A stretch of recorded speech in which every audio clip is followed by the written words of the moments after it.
வணக்கம். என் பேர் தாமஸ். நான் ஒரு ஆப்ஷன் ட்ரேடர். இன்னைக்கு நம்ம என்ன பார்க்க போறோம் அப்படின்னாச்சுன்னா, மண்டே மார்க்கெட் வந்து என்ன மாரி இருக்கும் அப்படின்றத வந்து அனலைஸ் பண்ண போறோம். பியூரா நம்ம வந்து ஸ்மார்ட் மணி கான்செப்ட் அத பேஸ் பண்ணி நம்ம வந்து அனலைஸ் பண்ண போறோம். என்னென்னலாம் அனலைஸ் பண்ண போறோம்னா, எஃப்இஜிய வந்து கன்சிடர் பண்றோம். அடுத்தது வந்து ஆர்டர் பிளாக்க வந்துட்டு யூஸ் பண்றோம். எஃப்இஜி, ஆர்டர் பிளாக்கு, அடுத்தது வந்து மார்க்கெட் ஸ்ட்ரக்சர். 3. இந்த 3மே வந்து ஸ்மார்ட் மணி கான்செப்ட். இந்த கான்செப்டை பேஸ் பண்ணி தான் வந்து நம்ம இப்போ அனலைஸ் பண்ண போகிறோம் இந்த சார்ட்டை. இது டே சார்ட்டு, நிஃப்டியினுடைய டே சார்ட்டு. அனலைஸ் பண்ணி மண்டே எந்த மாதிரி மூவ்மெண்ட்ஸ் இருக்கும் அப்படின்றதையும், சப்போர்ட் அண்ட் ரெசிஸ்டன்ஸ் வந்து என்ன அப்படின்றதையும் வந்து நம்ம வந்து இப்போ பார்க்க போகிறோம். அது கூட வந்து ஒரே ஒரு இண்டிகேட்டரை மட்டும் நம்ம யூஸ் பண்ணுறோம், ஆர்எஸ்ஐ யூஸ் பண்ணுறோம். மற்றபடி எதையும் வந்து நம்ம அனலைஸ் பண்ண போகிறதில்ல. சரி, இப்போ நம்ம வந்துட்டு சார்ட்டுக்குள்ளே வந்து போவோம். இப்போ நீங்கள் ஸ்க்ரீனில் பார்க்கறது வந்து என் மவுஸை வந்து நான் மூவ் பண்ணுறேன் நான். இப்போ பார்த்தீங்க அப்படின்னாச்சுன்னா, இங்கே வந்து பாஸ் அப்படின்னு இருக்கு. இருக்கு பார்த்தீங்களா? இது பிரேக்அப் ஸ்ட்ரக்சர் இது. இது வந்து என்ன அப்படின்னாச்சுன்னா, இந்த டாப்பை, இந்த ஹையை வந்து ப்ரீவியஸ் ஹையை வந்து பிரேக் பண்ணிடுச்சு. ப்ரீவியஸ் ஹையை வந்து பிரேக் பண்ணி ப்ரைஸ் வந்து மேலே மூவ் ஆயிடுச்சு. இது வந்து மார்க்கெட்டு ஸ்ட்ரக்சரை பற்றி நம்ம ஸ்மார்ட் மணியில் மார்க்கெட் ஸ்ட்ரக்சர்னுடைய இதில் வந்து அனலைஸ் பண்ணுறோம். அப்போ மார்க்கெட் ஸ்ட்ரக்சர் படி பார்த்தோம் அப்படின்னாச்சுன்னா, நம்மளுக்கு வந்து ப்ரீவியஸ் ஹையை வந்து ப்ரைஸ் வந்து பிரேக் ஆகி மேலே போயிடுச்சு. ஸோ அதனால வந்து நம்மளுக்கு என்ன அப்படின்னாச்சுன்னா, போட்டுறேன்.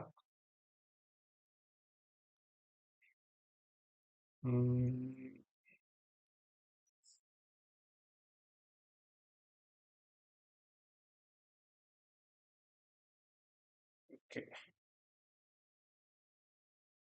மார்க்கெட் ஸ்ட்ரக்சர் எம்எஸ்ன்னு போடுறோம்.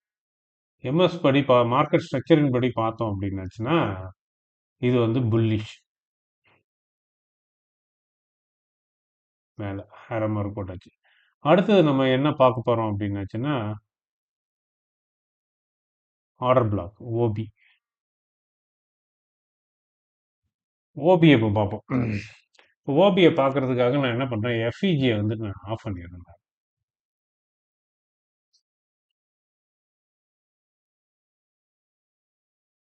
எஃப்இஜியை வந்து எடுத்துறேன் நான். ஓகே, இப்போ வந்து ஓபி மட்டும்தான் இருக்குது. இப்போ இந்த ஓபி பார்த்தீங்க அப்படின்னாச்சுன்னா, இப்போ ஏற்கனவே அந்த ப்ரைஸ் வந்து என்ன ஜோனில் இருக்குது அப்படின்னாச்சுன்னா, பேரிஷ் ஆர்டர் பிளாக்ல இருக்கு. பேரிஷ் ஆர்டர் பிளாக்ன்றது உங்களுக்கு நல்லா தெரியும். ப்ரைஸ் வந்து அதை தாண்டி மேலே போச்சுன்னா தான் வந்து புல்லிஷ். ஆனால் அதை தாண்டி போகாமல் ப்ரைஸ் வந்து ரிவர்ஸ் ஆயிடுச்சு அப்படின்னாச்சுன்னா கீழே வந்து வரும். கீழே வந்தீங்கன்னா இங்கே வந்து பாருங்க, இந்த பெருசாக இருக்குல்ல, இந்த இதுல இருந்து இது வரைக்கும், அதாவது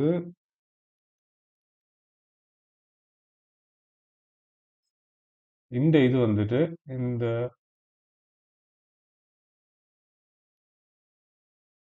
இது வந்து ஓபி, பேரிஷ் ஓபி. இதே வந்து இந்த இது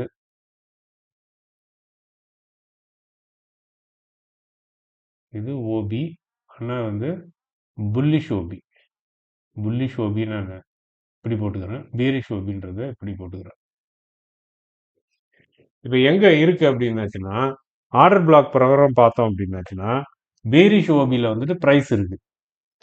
அப்போ பேரிஷ் ஓபி வந்து எங்க ஸ்டார்ட் ஆகுது அப்படின்னாச்சுன்னா, எதுல ஸ்டார்ட் ஆகுது, சாரி,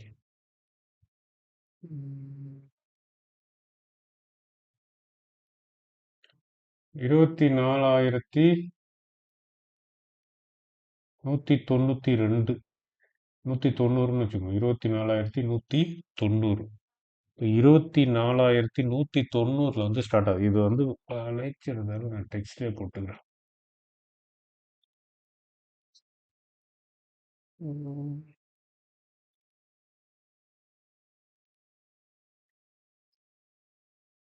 ரெசிஸ்டன்ஸ் ஒன்றுன்னு கொடுத்துக்கிறேன் நான், R1.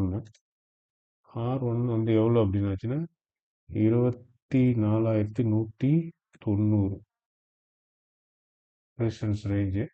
அதே வந்து அடுத்தது R2, இது வந்து இங்கே வச்ச இந்த இது.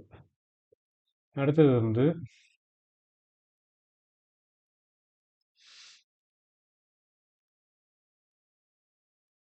R2.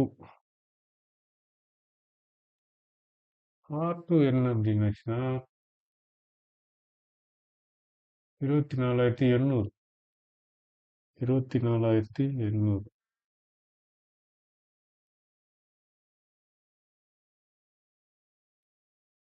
இப்போ நம்மளுக்கு ப்ரைஸ் எங்கே இருக்குது அப்படின்னாச்சுன்னா கரண்ட் ஸ்பாட் ப்ரைஸு 24,346 இருக்குது. இது ரெண்டுத்துக்கும் நடுவில் இருக்குது. இப்போ இது வந்து ஒன்று மேலே போயிட்டு 24,800 போயிட்டு ரிஜெக்ட் ஆகி கீழே வரலாம், ஒரு பாசிபிலிட்டிஸ். அப்படி இல்லாட்டினா ரெண்டாவது பாசிபிலிட்டிஸ் என்ன அப்படின்னாச்சுன்னா 24,800 பிரேக் பண்ணி மேலே வந்து போகலாம். 24,800 இல்லை அப்படின்னாச்சுன்னா அது திருப்பி ஃபர்தராக வந்து இது மேலேயே ஏறாம இரு நாலு ஒரு மண்டே ஓப்பனிங்கே வந்து 24,190க்கு கீழே ஓப்பன் ஆகலாம். இல்லாட்டினா இன்னைக்கு இருக்கிற இப்போ லாஸ்ட்டாக க்ளோஸ் ஆன 24,346க்கு கீழேயோ கொஞ்சம் பக்கத்துலேயோ மேலேயோ ஓப்பன் ஆகிட்டு சர்ரன்ட்டு கீழே வந்துட்டு இறங்கி 24,190 வந்துட்டு அந்த ரெசிஸ்டன்ஸை உடைக்க முடியாமல் கீழே இறங்கிச்சு அப்படின்னாச்சுன்னா நேராக எங்கே வரும் அப்படின்னாச்சுன்னா இந்த இடத்துக்கு வரணும். 23,180, 23,180க்கு வந்து அது வந்து வரணும். அதுக்கு இடையில வந்துட்டு இங்கே வந்து நம்மளுக்கு ஒரு லெவல், இந்த இடத்துல வந்துட்டு ஒரு ரெசிஸ்டன்ஸ் வந்து இருக்கு. அது என்ன லெவல்ல இருக்கு அப்படின்னாச்சுன்னா 23,855ல இருக்கு. 23,855. இருந்தாலும் நம்ம வந்துட்டு ஆர்டர் பிளாக் மட்டும் இப்போ நம்ம பார்த்துட்டு இருக்கிறதால அதை இது பண்ண வேண்டாம். ஸோ அதனால இந்த சப்போர்ட்டை மட்டும் இது பண்ணுவோம். 23,180, 23,180 S1ன்னு வச்சுக்கிறேன். 23,180.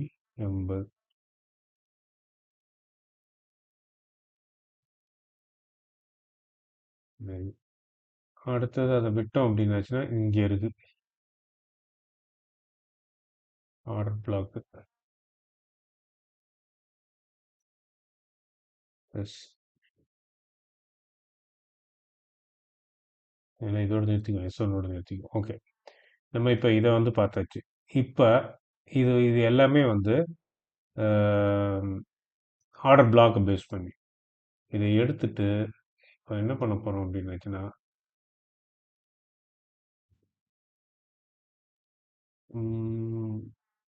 எஃப்இஜி வந்து போட போகிறோம். எஃப்இஜி போட்டுட்டு இதை எடுத்துருவோம். ஓகே, சரி. இப்போ எஃப்இஜி பிரகாரம் பார்த்தோம் அப்படின்னாச்சுன்னா ரெசிஸ்டன்ஸு எங்கே இருக்குது அப்படின்னாச்சுன்னா 24,400ல இருக்கு. இப்போ ரெசிஸ்டன்ஸு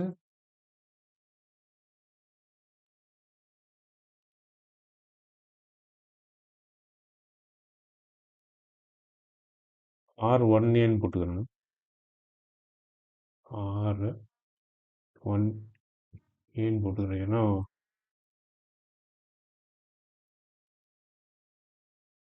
24,400, 24,400.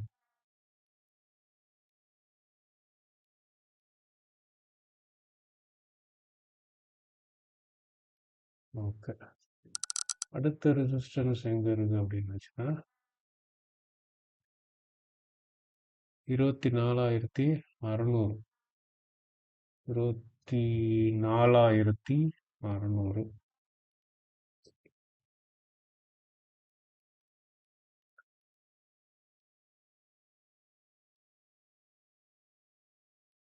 இதை வந்து ரெசிஸ்டன்ஸு 2ஏன்னு கொடுத்துக்கிறேன். Resistance 2A. Equal. Okay.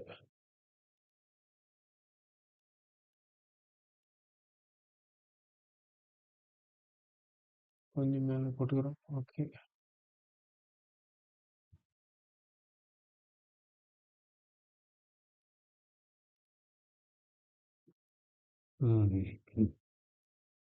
Support எடுத்தோம் அப்படின்னாச்சுன்னா எஃப்இஜி 23,900, 23,000 S1Aன்னு போட்டுக்கிறேன். 23,900.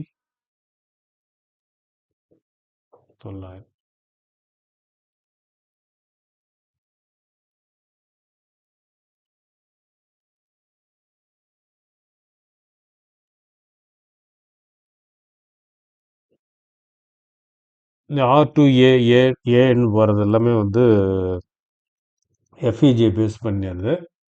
R1 R2 S1 வர்றது எல்லாமே வந்துட்டு ஆர்டர் பிளாக்கை வந்து பேஸ் பண்ணது.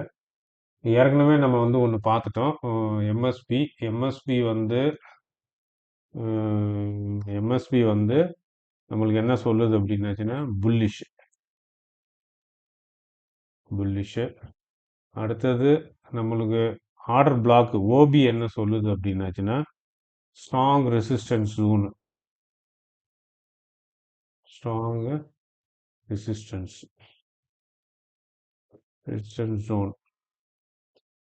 ஜோனில் வந்து ப்ரைஸ் இருக்கு. இது என்ன சொல்லுது அப்படின்னாச்சுன்னா இன்னும் வந்து அந்த ரீஜனே எஃப்இஜி என்ன சொல்லுது அப்படின்னாச்சுன்னா நியர்பை ரெசிஸ்டன்ஸ்.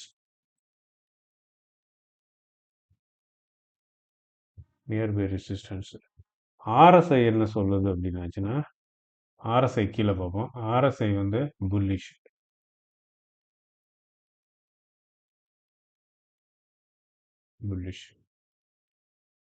ஸோ இப்போ வந்து சம்மரைஸ் பண்ணுவோம் இது எல்லாத்தையும்.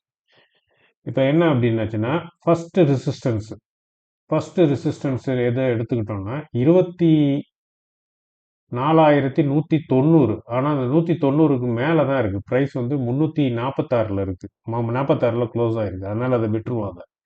ஏன்னா அது வந்து ஆர்டர் பிளாக்கினுடைய பாட்டம் அது. ஆனால் அந்த ஆர்டர் பிளாக்கினுடைய மிடில் வந்து இப்போ வந்து ப்ரைஸ் வந்து இருக்குது. ஸோ இப்போ நான் வந்து ஆர்டர் பிளாக்கையும் ஆன் பண்ணிக்கிறேன். Order black. ஓகே. ஆர்டர் பிளாக்கை இது பண்ணிட்டேன். கரெக்டாக பொசிஷன் பண்ணி வச்சுக்கோ. இந்த இடம்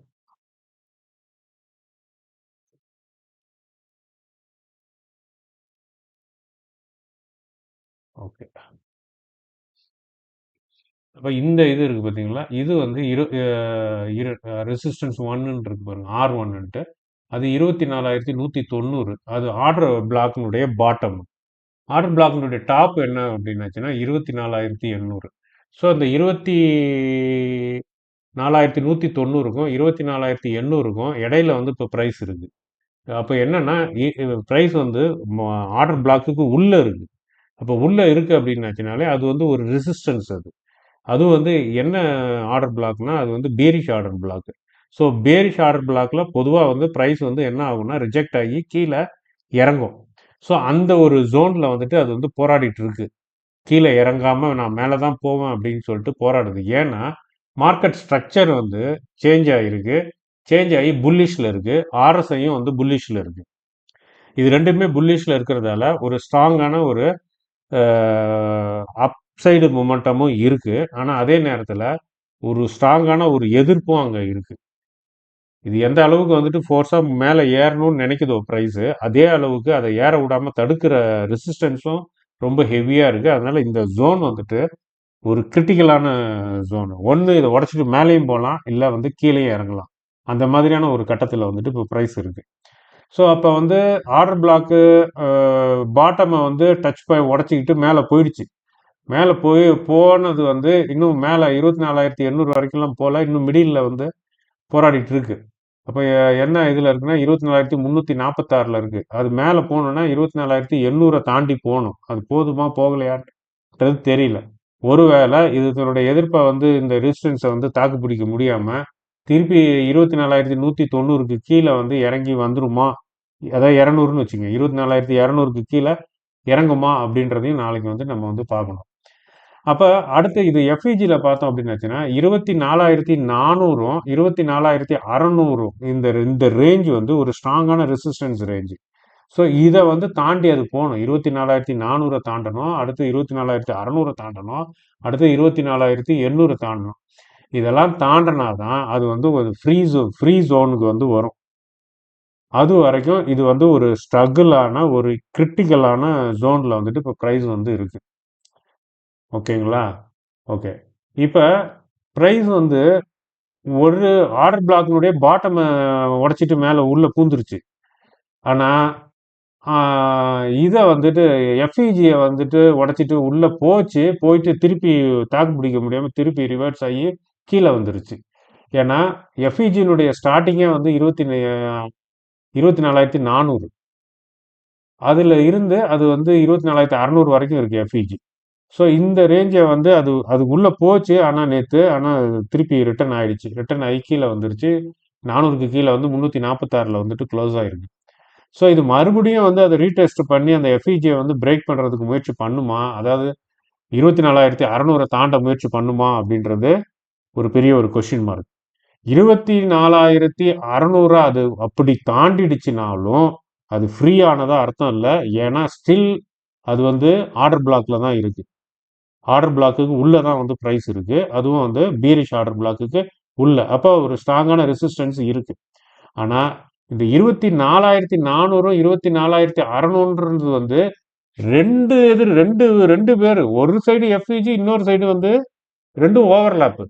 எஃப்இஜியும் ஆர்டர் பிளாக்கும். அதனால வந்து ஒரு ஸ்ட்ராங் ரெசிஸ்டன்ஸ் 24,400 டு 600ன்றது வந்து ஹெவியான ஒரு ரெசிஸ்டன்ஸ் ஜோனு. அந்த ஜோன்ல வந்துட்டு இப்போ ப்ரைஸ் வந்து அந்த ஜோன்ல இல்லை, ப்ரைஸ் அது கீழே தான் இருக்கு, 346ல் தான் இருக்கு.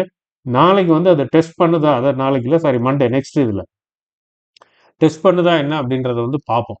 இன்கேஸ் அது வந்து அது உடச்சி 24,400 உடச்சிக்கிட்டு மேலே ஏறிச்சு அப்படின்னாச்சுன்னா அது 24,600ல் வந்து என்ன பண்ணுது அப்படின்றத பார்ப்போம்.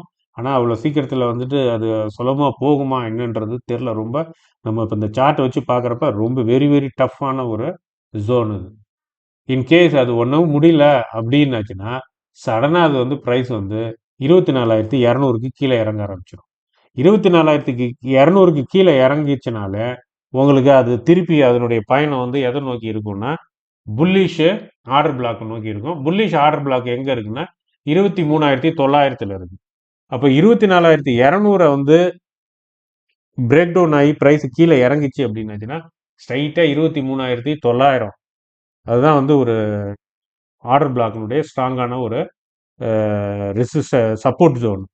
ஸோ அந்த இதுக்கு வரணும். சாரி, எஃப்இஜியினுடைய சப்போர்ட் ஜோன் SA1 23,900. அதை அதை உடைச்சதுன்னா அதுக்கு கீழே வந்து 23,500 வரணும். அதான் 500. அதுக்கு அப்புறமா வந்ததுன்னா அதுக்கப்புறமா இருக்கிறது எல்லாமே வந்துட்டு இதாக தான் இருக்கு. ஸோ பார்ப்போம் நாளைக்கு என்ன ஆகும் அப்படின்ட்டு. இதை வச்சு பார்க்குறப்ப என்ன தோணுது அப்படின்னாச்சுன்னா ஆர்எஸ்ஐ வச்சு பார்க்குறப்ப ஆர்எஸ்ஐ வந்து 70க்கு மேலே இல்லை, 65ல தான் இருக்குது. அப்போ வந்து அதுக்கு வந்து கொஞ்சம் ஸ்பேஸ் இருக்குது. இன்னும் கொஞ்சம் ஸ்பேஸ் இருக்குது அப்படின்னாச்சுன்னா என்ன சொல்கிறேன்னா இன்னும் கொஞ்சம் மேலே ஏறுறதுக்கு, ப்ரைஸ் ஏறுறதுக்கு அதுக்கு வந்து இடம் இருக்குது, ஸ்பேஸ் இருக்குது. ஸ்பேஸ் இல்லாமல் இல்லை. போயிட்டு அதாவது தலை வந்து உச்சத்தை தட்டிட்டுலாம் இல்லை, குனிஞ்சு போகிற அளவுக்கு. அது இன்னும் தலையை நிமித்தலாம், அந்த அளவுக்கு கொஞ்சம் ஸ்பேஸ் இருக்குது. 60க்கு மேலே போகலாம். ஏன்னா 65 தான் இருக்குது ஆர்எஸ்ஐ. ஸோ அதனால வந்துட்டு அது மேலே ஏறுறதுக்கு ஸ்பேஸ் இருக்குது. அப்போ இதை வந்து எப்படி புரிஞ்சுக்கலாம்னா மார்க்கெட் ஸ்ட்ரக்சரும் எம் எம்எஸ்பி, அதாவது மார்க்கெட் ஸ்ட்ரக்சரு இல்லை மார்க்கெட் ஸ்ட்ரக்சர் பிரேக்கு, எம்எஸ்பியும் ஆர்எஸ்ஐயும் வந்து clear signal for bullish.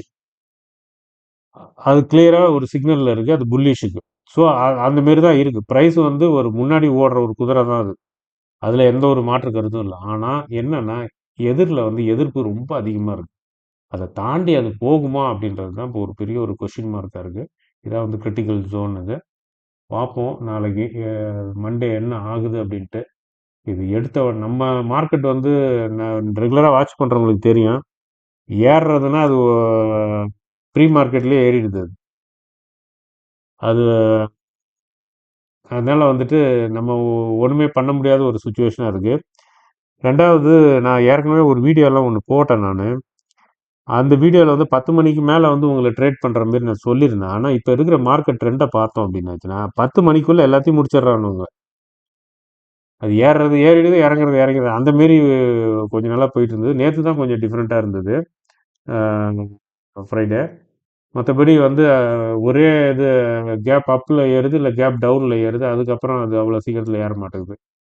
So அதனால் வந்து ஒரே அடியாக கேப் அப்லேயே வந்து அது 24,600 தாண்டி ஏறிடுமா, இல்லை கேப் டவுனில் வந்து 24,200க்கு இறங்கிடுமா அப்படின்றதுன்னு தெரில. அப்படி இல்லாமல் ரெண்டும் ஃப்ளாட்டாக ஓப்பன் இன்றைக்கி ஃப்ரைடே க்ளோஸ் ஆனதுலேயே வந்துட்டு அது திருப்பி ஓப்பன் ஆகுமா அப்படின்றது தெரியல. ஆனால் ட்ரேடர்ஸ்க்கு வந்து ஒரு அட்வைஸ் என்ன அப்படின்னாச்சுன்னா, இப்போ இருக்கிற அந்த ஜோன் வந்து ரொம்ப ரொம்ப கிரிட்டிக்கலான ஜோனு. எதுவுமே கணிக்க முடியாத ஒரு ஜோன். அது மேலே உடச்சிட்டு போகுமா, கீழே இறங்குமா அப்படின்றது எதுவுமே தெரியல. அந்த மாதிரியான ஒரு ஜோனில் இருக்குது. நார்மலாக வந்து பீரிஷ் ஓபின்றப்ப வந்து கீழே இறங்கும். ஆனால் இது இறங்குமா ஏறுமான்னு தெரில. ஏன்னா இது எம்எஸ்பி வந்து மார்க்கெட் ஸ்ட்ரக்சர் வந்து புல்லிஷில் இருக்குது. ஆர்எஸ்ஐயும் வந்து ஸ்பேஸ் காட்டுது, 65 தான் இருக்குது. ஸோ அதனால் வந்துட்டு போகிறதுக்கும் வாய்ப்பு இருக்குது. சரி, அதனால் கன்ஃபார்மாக போகுமான்னு வந்து சொல்ல முடியல. ஏன்னா ஒரு ஸ்ட்ராங்கான ரெசிஸ்டன்ஸ் ஜோனாக இருக்கிறதால. ஸோ வாட்ச் பண்ணுங்கள், ரொம்ப கேர்ஃபுல்லாக இருங்க. இந்த ஸ்டாப் லாஸை வந்துட்டு வச்சுக்கோங்க.